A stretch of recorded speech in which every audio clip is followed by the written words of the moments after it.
बच्चों, आज हम इंग्लिश रीडर का थर्ड लेसन पढ़ेंगे, द लिटिल गर्ल। बच्चों, एक छोटी बच्ची के बारे में कहानी है। यह छोटी बच्ची अपने पिता से बहुत ज़्यादा डरती है। वह उनके सामने अपने शब्द भी स्पष्ट नहीं बोल पाती है। उसके पिताजी एक बिजनेसमैन हैं। प्रत्येक सुबह वो आते हैं, उसे गुड बाय कहते हैं, वो उसे उसके गाल पर एक किस करते हैं और वो ऑफिस के लिए चले जाते हैं। वो उन्हें जाते हुए फॉर्मली गुड बाय कहती है। वो अपने पिता से बहुत ज़्यादा डर रही होती है। जब वो पिताजी उसके घर पर आते हैं तो वो तेज़ से बोलते हैं कि मेरे कमरे में मेरी चाय लेके आओ। उसकी माँ उन्हें कहती है कि तुम एक अच्छी लड़की बनो, जाके अपने पिताजी के जूते उतारो। अपने पिताजी के जूते उतारती है, लेकिन वो उनके सामने डरती रहती है। वो उनके सामने हकला जाती है। उसके पिताजी उसकी दादी से कहते हैं, उसकी दादी से कहते हैं, इस बच्ची का नाम केजिया है। केजिया की दादी से कहते हैं, माँ तुम इसका ध्यान रखो, ये हकलाती है, तुम इसे डॉक्टर के पास लेके जाओ। अगर ये हकलाती है तो इसे डॉक्टर के पास ले जाना चाहिए। जबकि केजिया अपने पिता के सामने ही हकलाती है, वह स्पष्ट नहीं बोल पाती, जबकि अन्य के सामने वह नहीं हकलाती है, क्योंकि वो अपने पिता से बहुत ज़्यादा डरती है। उसके पिता उसे बहुत ही लंबे चौड़े भारी भरकम विशालकाय दिखते हैं। उनके हाथ बहुत लंबे दिखते हैं, उनकी गर्दन बहुत लंबी दिखती है। और जब वो जम्भाई विशेष रूप से जब वो जम्भाई लेते हैं तो वो बहुत ही डरावने, उनका मुंह बहुत ही बड़ा दिखता है। एक दिन उनकी दादी केजिया को बताती है कि तुम्हारे पिताजी का आज जन्मदिन है, तुम्हें कल तुम्हारे पिताजी का आज जन्मदिन, तुम्हें उन्हें कोई उपहार देना चाहिए, उन्हें सरप्राइजिंग गिफ्ट देना चाहिए।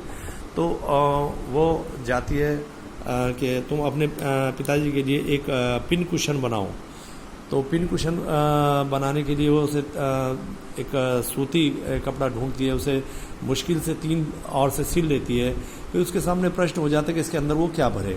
वो भरने के लिए उसे कुछ पेपर्स चाहिए थे। वो घूमती अपनी माँ के कमरे में जाती है। वहाँ पर उसे कुछ बहुत सुंदर सुंदर पेपर्स दिखाई देते हैं। वो उन्हें सबको उठा लेती है, उनकी कटिंग बनाकर वो उसमें भर देती है। लेकिन शाम को जब उसके पिताजी आते हैं तो वो अपनी एक भाषण देना है, उन्हें पोर्ट अथॉरिटी में उन्हें एक भाषण देना है। उसके लिए वो उन्हें अपनी स्पीच ढूंढ रहे हैं। एक लंबा सा भाषण था, उसे ढूंढ रहे हैं, वो नहीं मिल रहा होता है। बड़ा शोर होता है, सबसे पूछा जाता है, सारा कमरा छान लिया जाता है, नौकरों से भी पूछा जाता है, लेकिन वो नहीं मिल रहा होता है। तो उससे भी पूछा जाता है कि जैसे भी उसकी माँ कहती है, मुझे नहीं लगता कि तुमने वो पेपर देखा होगा, क्या तुमने यहाँ पर कोई इस तरह का पेपर देखा? कहला हाँ देखा। केजिया एकदम से बोल देती है, हाँ मैंने देखा, मैंने तो उसे काट कर और उसे मैंने कुशन में भर दिया है। जब उसके पिताजी को पता चलता है तो बहुत गुस्सा होता है। वह उसे उसकी पिटाई कर उसे कहते हैं, इसे पीट कर इसे इसके बेडरूम में डाल दीजिएगा और इसे अंधेरे कमरे में डाल दीजिएगा। इसे तमीज़ नहीं है, इसने मेरा सारा नुकसान कर दिया है। तो उसे अंधेरे कमरे में डाल देते हैं। तो वो वहाँ पर बहुत परेशान होती है, बहुत रोती है वो। उसके बाद में उसके पिताजी आते हैं और उससे कहते हैं कि आप अपना हाथ आगे करो और मैं तुम्हारी पिटाई करूँगा। उसके डंडे से उसके हाथ पर मारते हैं, उसके छोटे से गुलाबी हाथ पर उससे मारते हैं। अब वो रो रही होती है। घंटों के बाद उसकी दादी आती है, उसे शॉल में लपेटती है, झूलने वाली कुर्सी पर बैठाकर उसे झुलाती है और बच्चा एकदम से दादी से चिपक जाता है। वो रोते हुए पूछती है कि भगवान ने क्या पिताओं को इसीलिए बनाया है कि ऐसे ही पिता होते हैं, इसीलिए पिताओं को बनाया है? तो कहते नहीं बेटा, तुम इसे थोड़ी देर में भूल जाओगी और तुम अपने पिताजी को समझने की कोशिश करो, वो ऐसे नहीं है जैसा तुम सोच रही हो। लेकिन जब वो अगली बार अपने पिता को देखती है तो वह और ज़्यादा डर जाती है। वो अपने हाथ अपने पीछे कर लेती है, अपने हाथ अपने पीछे छिपा लेती है, क्योंकि उसके पिताजी ने उसके हाथ पर डंडे से मारा था। वह अपनी साथ में उनके बराबर में एक लगा हुआ घर है, उसमें मिस्टर मैकडोनाल्ड रहते हैं, अपने परिवार के साथ रहते हैं। वो 5 बच्चे हैं। तो वह अपनी जो घर की जो 4 दीवारें थी उसके सुराग से वह देखती है कि मैकडोनाल्ड अपनी छोटी बच्ची को, मोह को अपने कंधों पर बैठाकर खिला रहे हैं। उनकी 2 जो छोटी लड़कियां हैं, उनकी कोट की जेब पकड़कर लटकी हुई हैं और फूल पड़े हुए हैं उन पर वह चारों ओर दौड़ रही हैं। एक उनका बेटा होता है, वो पानी का पाइप उठा लेता है और अपने पिताजी पर डालना चाहता है। पिताजी उसे हंसकर उसे पकड़ने की कोशिश कर रहे होते हैं। तो इस समय वो देखती है, वो 2 प्रकार के पिता देखती है, एक अपने पिता को देखती है, एक उनके पिता को देखती है। तो उसका फिर विचार बदल जाए, नहीं सारे पिता एक जैसे नहीं होते, पिता अच्छे भी होते हैं। अब एक दिन से उसकी जो माताजी वो बीमार पड़ जाती हैं और उसकी जो माँ बीमार हो जाती है तो उसकी दादी उसकी माँ को लेकर हॉस्पिटल लेकर जाती हैं। उन्हें रात में वहीं रुकना होता है। तो घर पर उनकी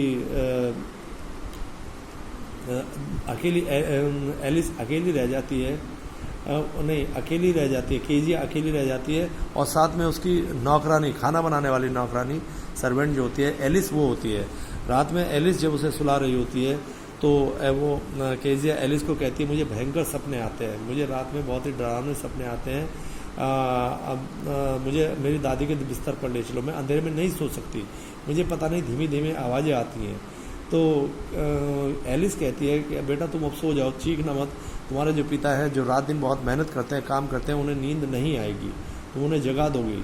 लेकिन उसे फिर वही जैसे वह सोने की कोशिश करती है तो केजिया को एक भयंकर सपना आता है, उसे एक कसाई दिखाई देता है जिसके हाथ में एक चाकू है, एक रस्सी है, वो उसके करीब आता है और वह भयंकर तरीके से मुस्कुरा रहा होता है। और जैसे केजिया हिल भी नहीं पा रही है, वह सीधी खड़ी होकर चिल्ला रही है, दादी माँ दादी माँ दादी माँ। और जब वो नींद में चिल्ला रहे थे उसके पिताजी मोमबत्ती लेकर उसके पास आ जाते हैं। तो अब वो नींद में आधी नींद में है, वो अपने पिताजी को जब देखती है तो उसे लगता है कि ओह ये कसाई आ गया है और इसके हाथ में एक चाकू है, दादी माँ को बुलाओ, दादी माँ को बुलाओ, मोमबत्ती बुझा दो। वो शोर मचाती है कि दादी माँ को बुलाओ, दादी माँ को बुलाओ। तो उसके जो पिताजी हैं वो मोमबत्ती को बुझा देते हैं, नीचे झुकते हैं और उस बच्ची को अपनी बाहों में उठाकर अपने बेडरूम में ले जाते हैं। वहाँ पर वो उसे अपने पास लेटा लेते हैं और लेटाकर वो उसे उसके सिर के नीचे, वह उनके हाथ के नीचे अपना सर रख लेती है और वो सो जाती है और जोर से वो उनकी कमीज पकड़ लेती है। और उसके पिता उसे कहते हैं कि बेटा एक काम करो, तुम अपने पैरों से मेरे पैरों को रगड़ो जिससे कि तुम्हारे पैर गर्म हो जाएंगे। वो बहुत थके हुए थे और वो लड़की से पहले ही सो जाते हैं। अब लड़की के दिमाग में एक विचित्र फिर दोबारा से वो आता है कि नहीं, सारे मेरे पिता वैसे नहीं है जैसा मुझे लगता है, मेरे पिता भी बहुत अच्छे हैं। और एकदम से वह अपने पिता को पकड़ लेती है। ऐसे में उसके पिताजी की आँख खुल जाती है कि वो वैसे कि आप दूसरा सपना देखा? तो वो कहती है, ओ मेरा सिर अपने दिल पर रखो, मेरा जो सर है वो आपके दिल पर रखा है, मैं आपकी धड़कन सुन सकती हो, आप मेरे बहुत अच्छे, बहुत ही विशाल हृदय वाले पिता हैं। तो बच्चों ये सारा इसमें है जिसे हम अब पढ़ेंगे।